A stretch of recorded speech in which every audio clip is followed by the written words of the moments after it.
प्यारे बच्चों, मैं डॉक्टर विनाशपति तिवारी, प्रवक्ता गणित, राजकीय जुबली इंटर कॉलेज गोरखपुर से इस ऑनलाइन वीडियो क्लास के नए भाग में आपका स्वागत करता हूं। आज हम लोग कक्षा 11 विषय गणित अध्याय 7 के क्रमचय और संचय के तीसरे भाग का अध्ययन करने जा रहे हैं। आगे बढ़ने के पहले हम ये देखते हैं कि पिछले भागों में हम लोगों ने क्या क्या पढ़ लिया है।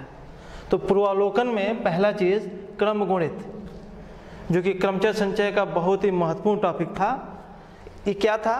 1 से लेके n तक की जो प्राकृतिक संख्याएं हैं उसको गुणा कर लीजिए, उसको हम लोग कहते हैं क्रमगुणित n यानी फैक्टोरियल n। इसके बाद आया था गणना का आधारभूत सिद्धांत, फंडामेंटल प्रिंसिपल ऑफ काउंटिंग। इसमें कहा गया था कि यदि कोई घटना यम विधियों से घटित होती हो, उसके बाद कोई दूसरी घटना n विभिन्न तरीकों से घटित होती हो, तो दोनों घटनाओं के भिन्न तरीके से घटित होने की विधियां हमने देखा था यम गुणे n होता था।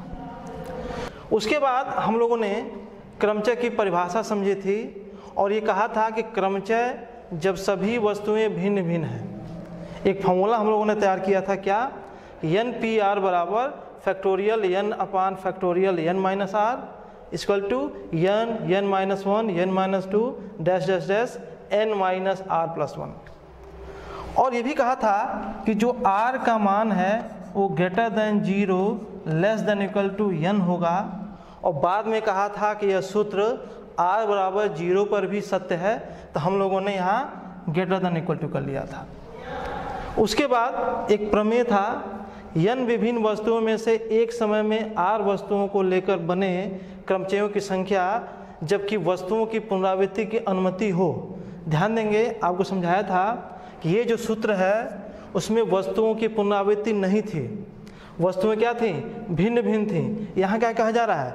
वस्तुएं भिन्न भिन्न हैं लेकिन वस्तुओं की पुनरावृत्ति है, वस्तुओं की पुनरावृत्ति मान्य है। क्या सूत्र था? n के पावर r। उसके बाद हम लोगों ने एक प्रमेय और देखा था, n वस्तुओं के क्रमचयों की संख्या जहां p वस्तुएं समान प्रकार की और शेष वस्तुएं भिन्न प्रकार की हैं। क्या था? Factorial n upon factorial p। उसके बाद इस प्रमेय का एक विस्तारित रूप भी बताया था, इसमें कई वस्तुएं समान प्रकार की होती थीं। अब हम लोग आगे देखते हैं।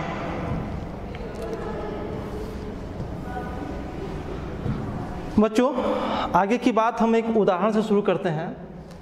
अंकों 0 से 9 तक का उपयोग करके 5 अंकों के कितने टेलीफोन नंबर बनाए जा सकते हैं, जबकि पहला अंकों की पुनरावृत्ति मान्य नहीं है, दूसरा अंकों की पुनरावृत्ति मान्य है। हम लिखें 0 1 2 3 4 5 6 7 8 9। आपको ये मालूम है कि जब भी हम कोई संख्या लिखते हैं इन्हीं 10 अंकों का उपयोग करते हैं। कितने अंक है ये? 10 अंक है। कोई भी संख्या लिखिए। पहला सवाल कहता है क्या कि अंकों की पुनरावृत्ति मान्य नहीं है। एक अंक का उपयोग हमें एक ही बार करना है। कितने अंक लेने हैं? 5 अंक लेने हैं। तो 5 अंक लेने का मतलब हमारे पास 5 जगह हो गया या 5 बॉक्स हो गया। 1 2 3 4 5। हमें इन 5 बॉक्स को भरना है इन अंकों की सहायता से। तो ये बताइए, जो पहला बॉक्स है उसको कई तरीके से हम लोग भर सकते हैं। देखिए, कुल अंक है 10। जैसे मैं एक संख्या लिखूं 5 1 4 3 0, ये तो 5 अंक का है। लेकिन अगर मैं 0 को पहले लिख दूं 5 1 4 3, तो ये 5 अंक का नहीं बल्कि 4 ही अंक का माना जाएगा। इसका मतलब है कि 0 को पहले स्थान पे हम नहीं रख सकते हैं, क्योंकि अगर हम 0 को पहले स्थान पर रख देंगे तो संख्याएं 5 अंक की नहीं बल्कि 4 अंक की हो जाएंगी। तो हमारी मजबूरी है कि इस स्थान पे हम 0 नहीं भर सकते हैं। तो कितने अंक बचे? 9 अंक, 1 से लेके 9 तक।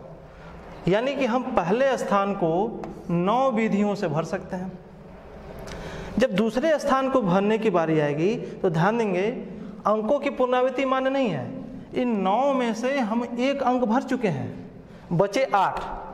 लेकिन बच्चों जीरो पहले स्थान पर नहीं आएगा, जीरो दूसरे स्थान, तीसरे स्थान, चौथे स्थान, पांचवें स्थान पर आ सकता है। जैसे देखिए 50143 ये 5 अंक का है, ये भी 5 अंक का है, लेकिन ये 5 अंक का नहीं है। इसका मतलब क्या हुआ कि जब दूसरे स्थान को भरने की बारी आएगी तो 8 अंक यहाँ है और 1 अंक जीरो, कुल हो गए 9 अंक। तो दूसरे स्थान को हम लोग फिर 9 तरीके से भर सकते हैं, तीसरे स्थान को 8 तरीके से। क्यों 8 तरीके से? क्योंकि 2 अंकों का हमने इस्तेमाल कर लिया। अगला 7, उसके बाद से 6, इसलिए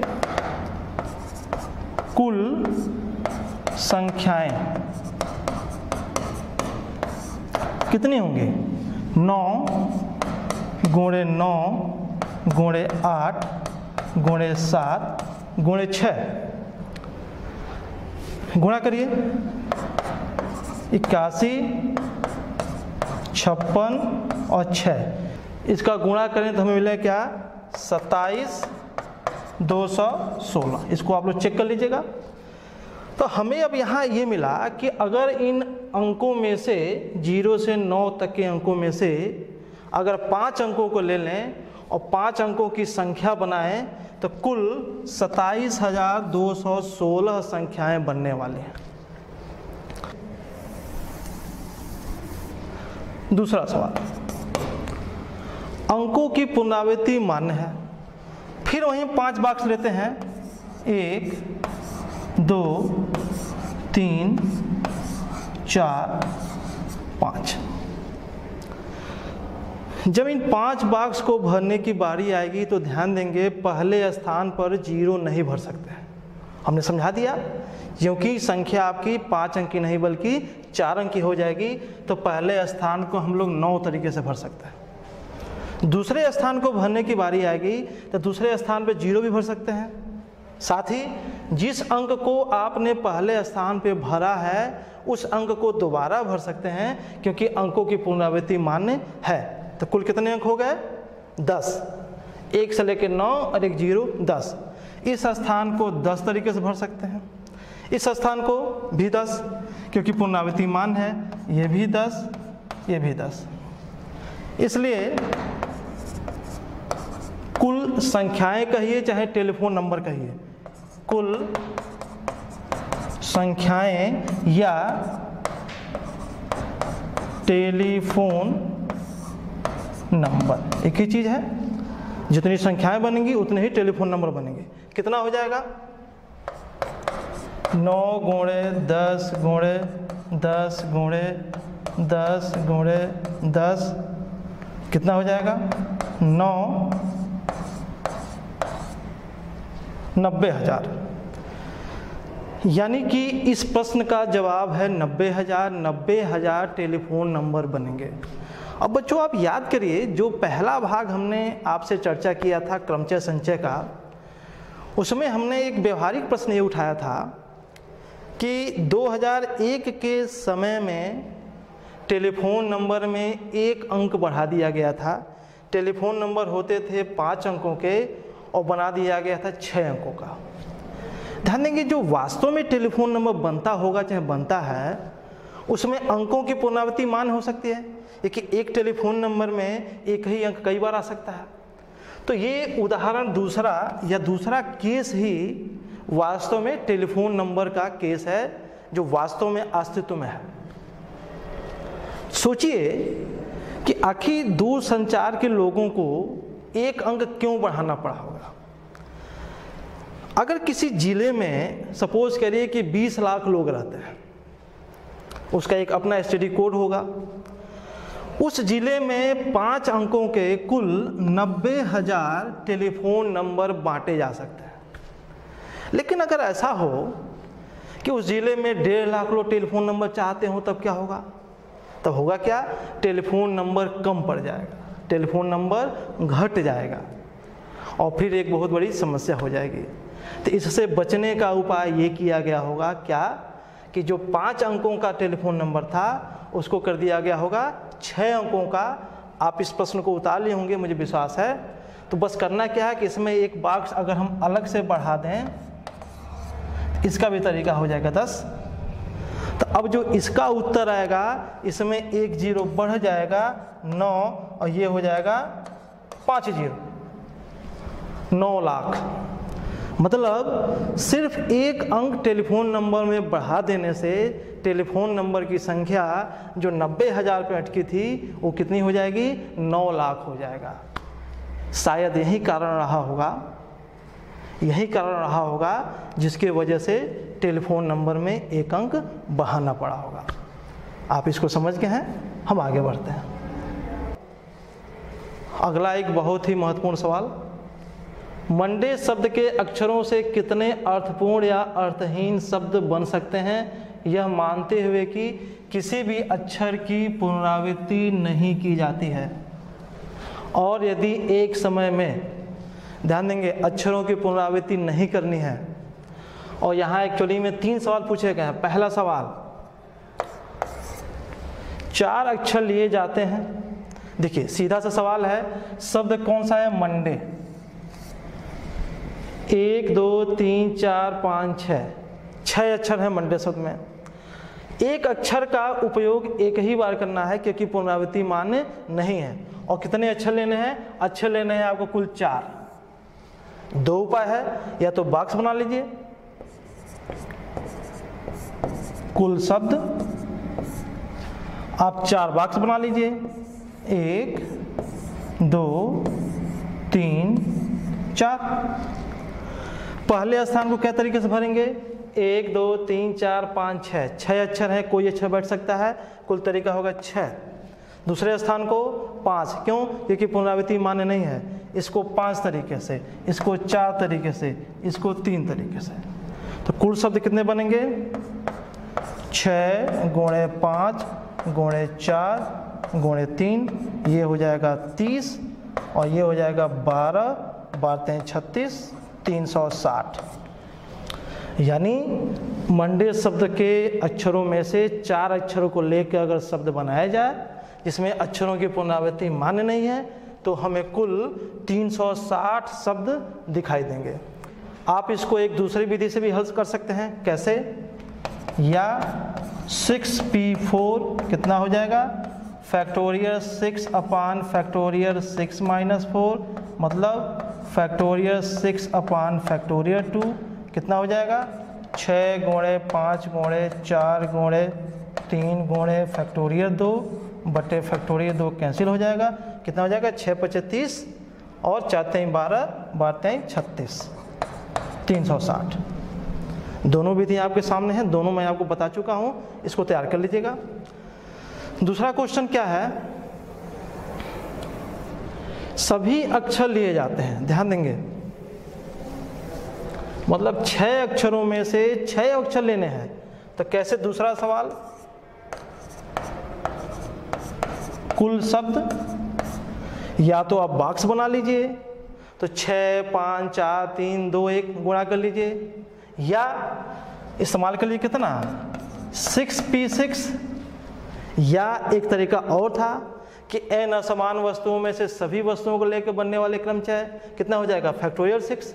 कहने का मतलब मिला जुला के कुल चीज़ कितना है, फैक्टोरियल 6। और फैक्टोरियल 6 का मैंने आपसे कहा था कि याद कर लीजिएगा, कितना होगा, 1 2 3 4 5 6 होता है 720। तो इसका उत्तर कितना आएगा, 720।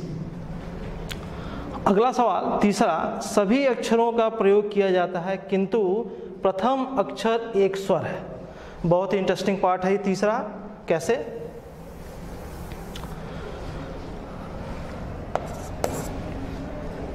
हमें जो शब्द बनाने हैं सभी अक्षरों को लेना है, लेकिन ध्यान देना है कि जो पहला अक्षर है वो एक स्वर होता है। स्वर क्या क्या होता है अंग्रेजी वर्णमाला में, स्वर होता है ए ई आई ओ यू। इन 5 अक्षरों में आपके पास कौन कौन सा है, ओ है और ए है। देखिए ए है और ओ है, ये 2 स्वर आपके शब्द में रखे गए हैं। तो कहा जा रहा है कि जो शब्द बनाइए 6 अक्षरों का, उसमें पहला अक्षर एक स्वर होना चाहिए। तो हम अगर बॉक्स बनाएं 1 2 3 4 5 6। तो जब इस बॉक्स को भरने जाएंगे तो जो पहला बॉक्स भरेंगे वो एक स्वर भरेंगे। तो कैसे हम भरेंगे? पहले स्थान पे क्या भर सकते हैं? हम ओ भर देते हैं, यहाँ पे हम ओ भर देते हैं। तो ओ भरने की कितनी विधियाँ होगी? एक विधियाँ होगी, इसकी सिर्फ एक विधि होगी। दूसरे स्थान को जब भरने जाएंगे हम, तो ध्यान देंगे हमारे पास 6 अक्षर हैं, एक अक्षर हम भर चुके हैं, तो क्या होगा? 5 4 3 2 1। एक अक्षर भरने के बाद 5 अक्षर शेष बचेंगे। तो कुल शब्द जब पहले स्थान पर ओ हो, तो बताइए कितना उत्तर आएगा? पहले स्थान को भरने की एक विधि, तो 1 गुणे दूसरे को 5, तीसरे को 4, उसके बाद 3, उसके बाद 2, उसके बाद 1। फैक्टोरियल 5 दिख रहा है, इसका मान आएगा 120। ध्यान देंगे इसी प्रकार अगर हम पहले स्थान पर ए भरें तो इन बॉक्सों को कैसे भरेंगे? 5 4 3 2 1।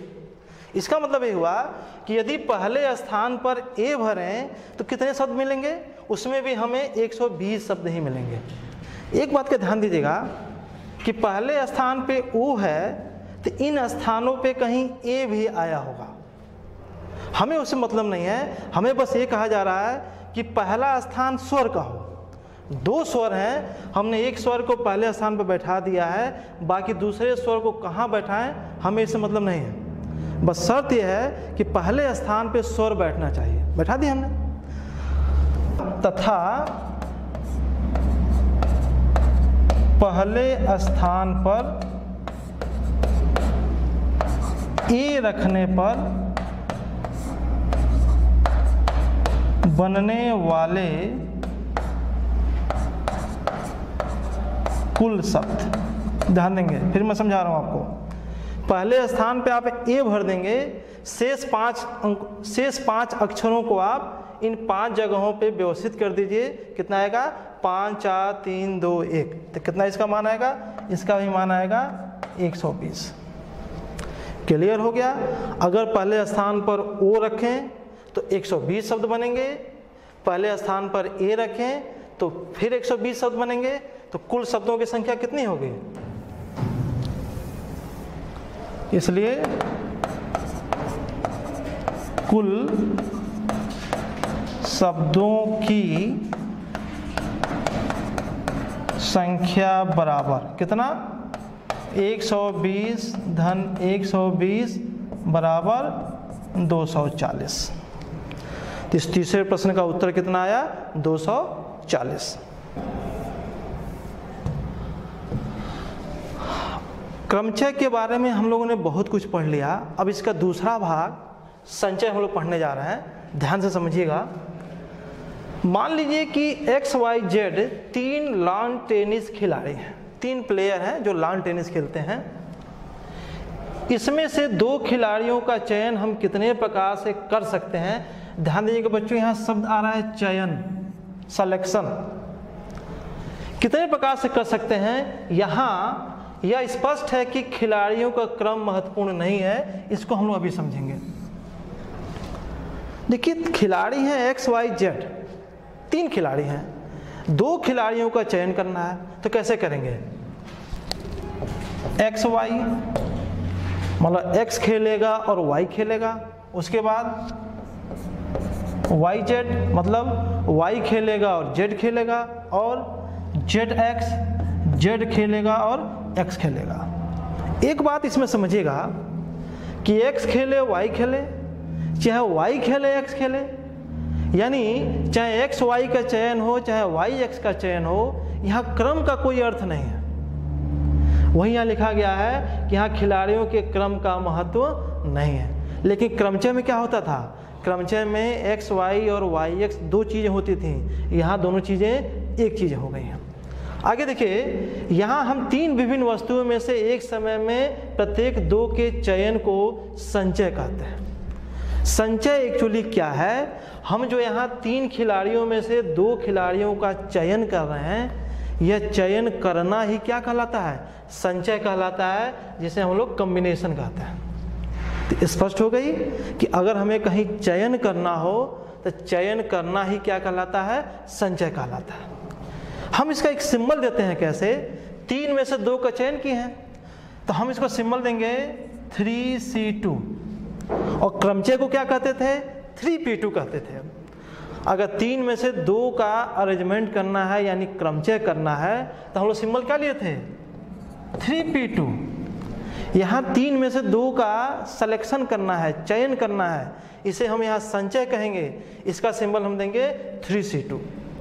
अगर n वस्तुओं में से r वस्तुओं को लें तो उसका हम लोग सिंबल क्या देते हैं? NCR। आगे देखिए, यदि A, B, C, D चार विभिन्न वस्तुओं में से दो वस्तुओं को लेकर संचय बनाना हो तो हम इसे 4C2 से प्रदर्शित करेंगे। चार वस्तुएं हैं, दो वस्तुओं को चुनना हो तो क्या कहेंगे सिंबल में? 4C2 कहेंगे। अब ये संचय होगा क्या? देखिए, AB, AC, AD, BC, BD, CD। देख लीजिए, AB, AC, AD, BC, BD, CD। यानी कि हम सिंबल लेके चलेंगे 4C2। तो 4C2 का कितना मान होगा? 4C2 को मान होगा 1 2 3 4 5 6, 6 मान आने वाले हैं।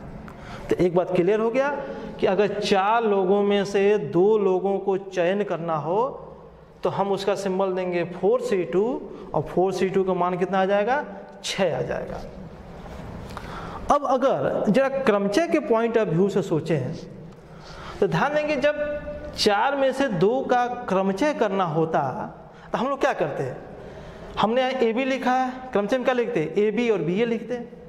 यहाँ खाली AC लिखा है, हम वहाँ क्या लिखते हैं? AC और CA लिखते हैं।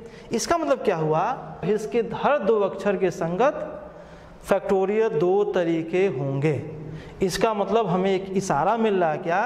कि अगर NCR में फैक्टोरियल R का गुणा कर दें तो NPR मिल जाएगा। आप इसको फिर समझिए कि ये जो 4C2 दिख रहा है, इसमें अगर हम फैक्टोरियल 2 से गुणा कर दें तो 4C2 खाली क्या है? चयन है।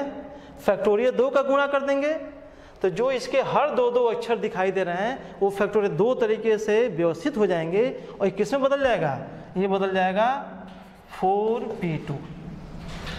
इसका मतलब कि NPR बराबर NCR गुणे फैक्टोरियल R, जहां R greater than 0 less than equal to n। ध्यान देंगे, R का मान हम 1 2 3 लेके चल रहे हैं, यानी R का मान हम 0 नहीं ले रहे हैं। लेकिन अभी मैं आगे चल के आपको बताऊंगा कि R का मान हम लोग 0 भी ले सकते हैं। कैसे? देखिए, तो पहले एक प्रमेय, इसी को हम ले लेते हैं प्रमेय के रूप में। कैसे?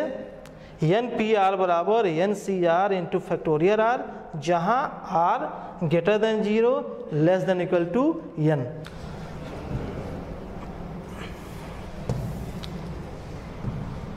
NCR के लिए सूत्र, हम सूत्र बनाते हैं NCR का। देखिए, अभी हमने देखा कि NPR बराबर NCR फैक्टोरियल R।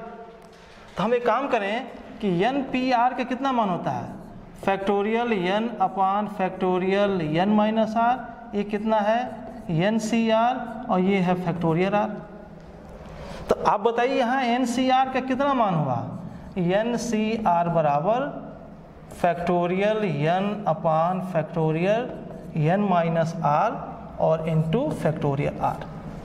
आपको NCR का सूत्र मिल गया।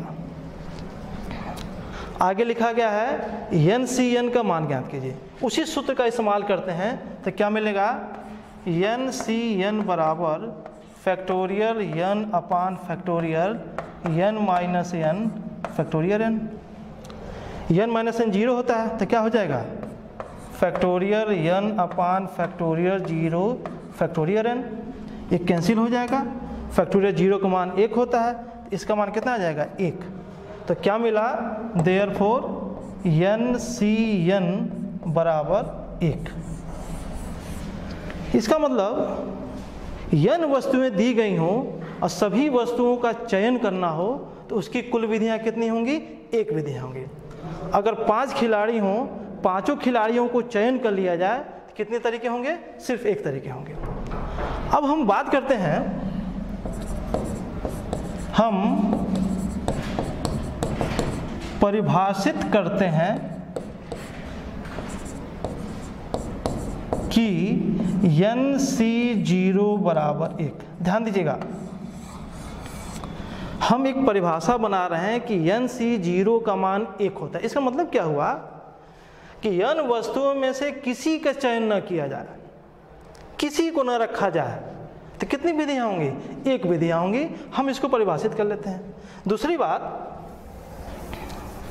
अगर हम इसका मान इस फार्मूले से ज्ञात करें तो देखा जाए कि कोई प्रॉब्लम आती है क्या? देखिए, NC0 बराबर factorial n upon factorial n minus 0 factorial 0। कितना हो जाएगा? Factorial n upon factorial n गुणे 1। एक कट जाएगा आपस में, कितना आ जाएगा? 1। इसका मतलब इसका मान भी अगर इस सूत्र से निकालें तो कोई समस्या हमें नहीं आ रही है। इसका मतलब हम ये तय कर लें कि NC0 का मान 1 होता है। अब एक बात समझ गए कि जो ये सूत्र है NCR बराबर factorial n upon factorial n minus r into factorial r, यह सूत्र r greater than 0 less than equal to n। यहाँ पे हमने r का मान 0 नहीं लिया था, लेकिन यह परिभाषा देने के बाद हमें कह सकते हैं कि r का मान 0 भी हो सकता है। अगला उदाहरण, 5 लड़के और 4 लड़कियों में से 3 लड़के और 3 लड़कियों की टीमें बनाने के लिए कितने तरीके हैं? ध्यान देंगे, 5 बॉय हैं, 5 लड़के हैं और 4 लड़कियां यानी गर्ल्स हैं। 3 लड़के और 3 लड़कियों की, तो बॉयज़ लेने हैं 3, गर्ल्स लेने हैं 3। कितनी टीमें बनाई जा सकती हैं? कुल कितने मिलेंगे हमें? 6। तो कुल विधियां कितनी होंगी?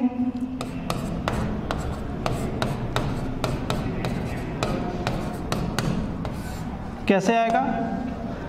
5 लड़कों में से 3 लड़कों को चुन लीजिए, 4 लड़कियों में से 3 लड़कियों को चुन लीजिए। कितना होगा? 5C3 गुणे 4C3 गुणा कर लीजिए। फैक्टोरियल 5 माइनस 3 गुणे फैक्टोरियल 3 फैक्टोरियल 4 माइनस 3 गुणे फैक्टोरियल 3। कितना होगा? देखिए, ये फैक्टोरियल 5, ये फैक्टोरियल 2 गुणे फैक्टोरियल 3 गुणे फैक्टोरियल 4 फैक्टोरियल 1 और फैक्टोरियल 3। सबका मान लिखिए। इसका मान आएगा 120, ये 2 और ये 6 गुणे ये 24 और नीचे 6, तो 6 दूनी 12, ये हो जाएगा 10 और गुणे 6 चौको 24, 40। यानी कुल 40 विधियां होंगी, जिसमें 5 लड़कों में से 3 लड़के और 4 लड़कियों में से 3 लड़कियां चुनी जाएंगी।